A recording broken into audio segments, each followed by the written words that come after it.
1930 मध्ये मुस्लिम लीगच्या इलाहाबाद अधिवेशनाचे अध्यक्ष शारिक बाल यांनी मुसलमानांसाठी वेगळ्या देशाची मागणी केल्यावर हैदराबादचा निजाम उस्मान अली देखील आपली रियासत त्या काल्पनिक इस्लामिक देशात सामील करण्याचे स्वप्न पाहू लागला. पण रियासतीत हिंदूंची 50% जास्त लोकसंख्या असल्यामुळे असं होणं शक्य नव्हतं. म्हणूनच निजामने आपल्या सत्तेचा गैरवापर करून मुसलमानांची लोकसंख्या वाढवण्यासाठी हिंदूंचं मोठ्या प्रमाणावर धर्मांतर घडवून आणण्याचा कट रचला. लवकरच निजामच्या इशायावर खाकसार पार्टी, निजाम सेना, इत्तेहादुल संघटन, दीनदार सिद्दी यांच्या धार्मिक गुंडांनी हैदराबाद रियासतीत धुमाकूळ घालायला सुरुवात केली.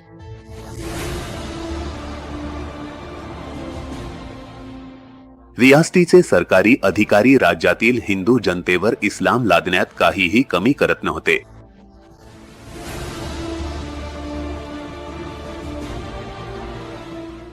अनेक शहरांची आणि गावांची जुनी नावे बदलून त्यांना इस्लामिक नावे देण्यात आली.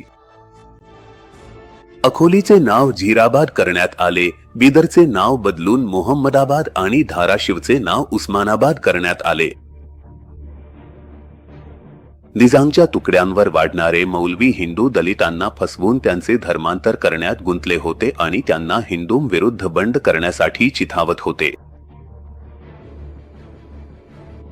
त्याच वेळी दुसऱ्या बाजूला निजामचे रजाकार गावांमध्ये लूटमार करत होते.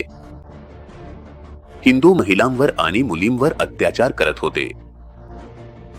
हजारो हिंदू मुलांची जबरदस्ती सुन्नत करण्यात आली आणि जे लोक कुठल्याही कामाचे नव्हते त्यांना ठार मारण्यात आले. रियासतीत धर्माच्या नावाखाली होणाऱ्या अत्याचारांवर झाकण्यासाठी निजाम काही हिंदू मंदिरांना पैसा देत असे आणि बदल्यात त्या मंदिरांचे लोभी पुजारी निजामच्या उदारतेचे गोडवे गात असत. 85% इतकी मोठी लोकसंख्या असूनही हैदराबाद रियासत हिंदू संघटित नव्हते आणि याच कारणामुळे 10% लोकसंख्या असलेले मुसलमान त्यांच्यावर पूर्णपणे मोकळेपणाने कोणतीही अडथळा न येता अत्याचार करू शकत होते. जर एखादा हिंदू विरोध करायचा तरी त्याच्यावर खोटे आरोप लावून त्याला तुरुंगात टाकले जाई आणि अमानुष छळ केला जाई. आणि हे सगळे अत्याचार निजाम करत होता. आणि सेक्युलरतेचा बुरखा घालून बसलेले गांधीजींकडून कोणतीही मदत मिळण्याची आशा दिसत नव्हती. एकूणच हिंदूंसमोर आता फक्त 2च मार्ग उरले होते. किंवा तर धर्मासाठी डोके कापून द्यावे किंवा डोके खाली घालून धर्म सोरावा. अशा घनघोर निराशा आणि अत्याचाराच्या वातावरणात हैदराबादमध्ये रियासतीत आर्य समाजाचा उदय झाला. पाहता पाहता रियासतीत 200 पेक्षा जास्त ठिकाणी आर्य समाज मंदिरांची स्थापना झाली. आर्य समाजाने हिंदूंना आधार दिला आणि त्यांना निजामच्या अत्याचारांसमोर झुकण्यासाठी प्रेरित केले. इतकंच नाही तर आर्य समाजाच्या प्रचारकांनी निजामच्या अत्याचारांपुढे आणि प्रलोभनांपुढे झुकून धर्म सोडलेल्या हिंदूंच्या घरी परत येण्याचा घरवापसी अभियानही सुरू केलं. हे सर्व पाहून निजाम आणि त्याचे गुंड चांगलेच समजले की जोपर्यंत आर्य समाज आहे तोपर्यंत हैदराबाद रियासतीचं इस्लामीकरण होणं शक्य नाही. आर्य समाजाला मार्गातून दूर करण्यासाठी निजामने आर्य समाजावर वेगवेगळ्या प्रकारचे निर्बंध लावायला सुरुवात केली. योग्य शाळा आणि आर्य समाज मंदिरं पाडली जाऊ लागली. आर्य समाजाने धर्मप्रचार करणे आणि जलसा जुलूस काढणे यावर बंदी घातली गेली. रियासतीच्या बाहेरून आर्य उद्देशक येण्यावरही बंदी घालण्यात आली. परवानगीशिवाय आर्य समाज मंदिरांमध्ये साप्ताहिक सत्संगावरही बंदी घालण्यात आली. आर्य समाजाच्या ओम ध्वजाऐवजी निजामाचा ध्वज फडकवण्याचा आदेश देण्यात आला. इतकंच नाही तर आर्य समाजाच्या अनेक कार्यकर्त्यांना बनावट गुन्हे दाखल करून तुरुंगात टाकण्यात आलं. गुंजोटीमध्ये मुस्लिमांकडून आर्य सामाजिक कार्यकर्ता वेद प्रकाश यांची निर्घृण हत्या झाल्यानंतर हैदराबाद रियासतीत आर्य समाजाच्या कार्यकर्त्यांच्या बलिदानांची मालिका सुरू झाली. इतकं सगळं घडलं तरीही आर्य समाज ठामपणे उभा राहिला. आर्य समाजाने हा मुद्दा संवादातून सोडवण्याचा प्रयत्न केला आणि निजामकडून अत्याचार थांबवण्याची आश्वासनेही देण्यात आली. पण धार्मिक उन्मादात बुडालेल्या निजामचे अत्याचार थांबले नाही. निजामकडून दाखवली जाणारी बेशर्मी आणि धूर्तपणामुळे आर्य समाजाच्या देशव्यापी संघटनेत संताप पसरू लागला. या मुद्द्यावर पुढील रणनीती ठरवण्यासाठी आर्य समाजाने सोलापूरमध्ये आर्य महासंमेलन बोलावले, ज्यामध्ये आर्य समाजाची सर्वोच्च संस्था सार्वदेशिक आर्य प्रतिनिधी सभा यांनी संवादातून काहीही तोडगा निघाल्याचे पाहून हैदराबाद रियासती विरुद्ध सत्याग्रह करण्याची घोषणा केली. सत्याग्रहाची घोषणा होताच संपूर्ण देशभरातून आर्य समाजाच्या कार्यकर्त्यांमध्ये हैदराबाद रियासतीत पोहोचण्याची चढाओढ लागली आणि हजारोंच्या संख्येने सत्याग्रही हैदराबादमध्ये पोहोचत असल्याच्या बातम्या येऊ लागल्या. महात्मा नारायण स्वामीजींनी 31 जानेवारी 1939 रोजी सत्याग्रह सुरू करण्याची घोषणा केली. सत्याग्रहाच्या तत्वानुसार स्वामीजींनी तारद्वारे याची माहिती गुलबर्ग्याच्या सुभेदारांना पाठवली. या घोषणेमुळे रियासतीत खळबळ उडाली आणि घाईघाईने सत्याग्रह थांबवण्यासाठी तयारी सुरू करण्यात आली. घोषित वेळेस स्वामीजी सत्याग्रहींच्या पहिल्या तुकडीसह गुलबर्ग्याला पोहोचले तेव्हा रियासतीचे अधिकारी आणि सिपाही आधीच तिथे उभे होते. अधिकाऱ्यांनी स्वामीजींना रियासती बाहेर जाण्याचा आदेश दिला, पण स्वामीजी आणि त्यांच्या सहकायांनी स्पष्टपणे नकार दिला. यानंतर सर्व आंदोलनकर्त्यांना अटक करण्यात आली आणि स्वामीजींसह इतर सर्व सत्याग्रहींवर रियासतीच्या न्यायालयात खटला चालवून 11 वर्षांच्या कठोर कारावासाची शिक्षा सुनावण्यात आली. या घटनाक्रमानंतर आंदोलनाला जणू आग लागली.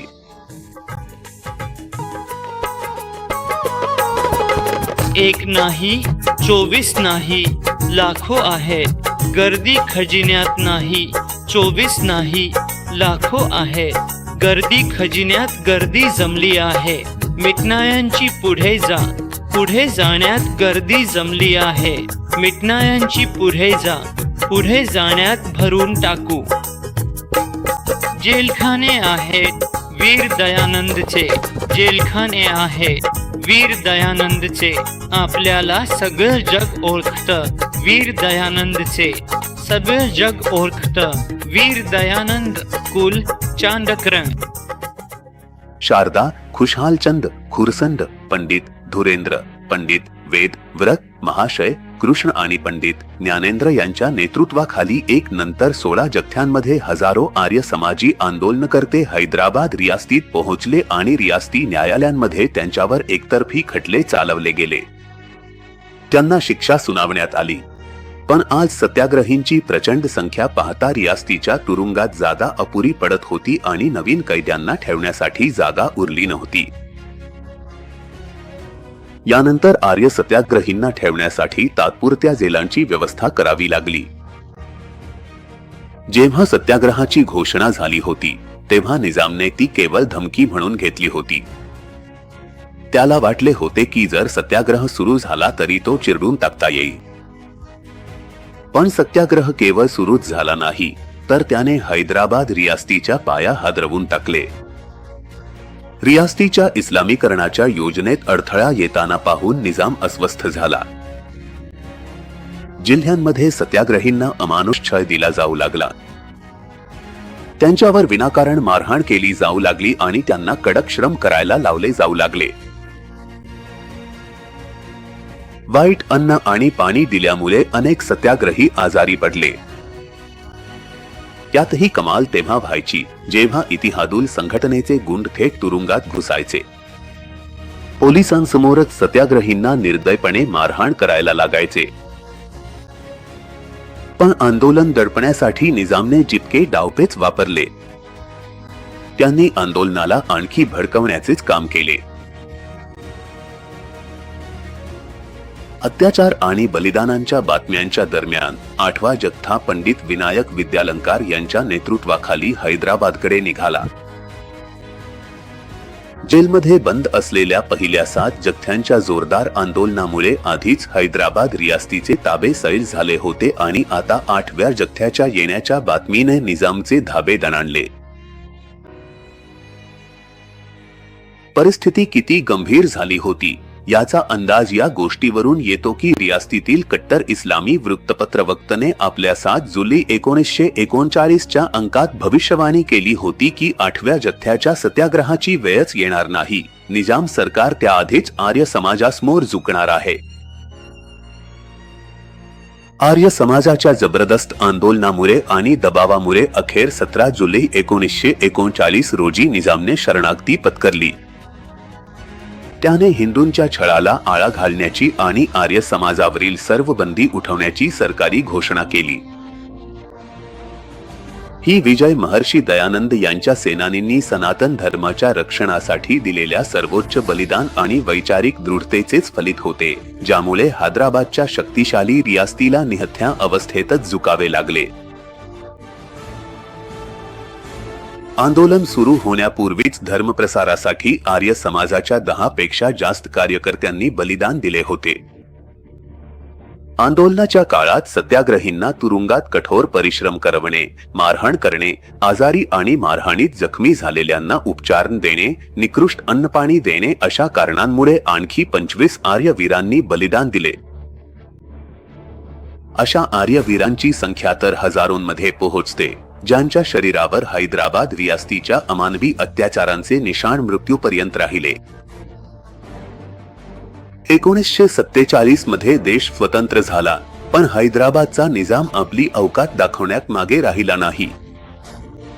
आंदोलनाच्या 9 वर्षांनंतर हैदराबाद रियासतीचा भारतीय गणराज्यात विलीनीकरण करताना भारताचे तत्कालीन गृहमंत्री सरदार वल्लभभाई पटेल यांनी म्हटले की आर्य समाजाने जर आधी अशी भूमिका तयार केली नसती तर 3 दिवसात हैदराबादमध्ये पोलीस कारवाई यशस्वी होऊ शकली नसती.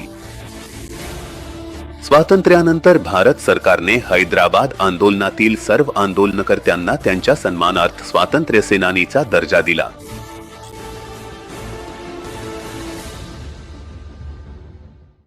बज उठले की बन्याची चक्कीच्या गल्ल्यांमध्ये गुंजू लागले की बन्याची चक्कीच्या गल्ल्यांमध्ये झूम झूम करून गाव आम्ही बेड्यांच्या झकारांमध्ये झूम झूम करून गाव आम्ही बेड्यांच्या झकारांमध्ये स्वातंत्र्याची गाणी आहेत वीर दयानंदांची स्वातंत्र्याची गाणी आहेत वीर दयानंदांची आपल्याला सगळं जग ओळखतं वीर दयानंदांसाठी ते सगळं जग ओळखतं वीर दयानंदांसाठी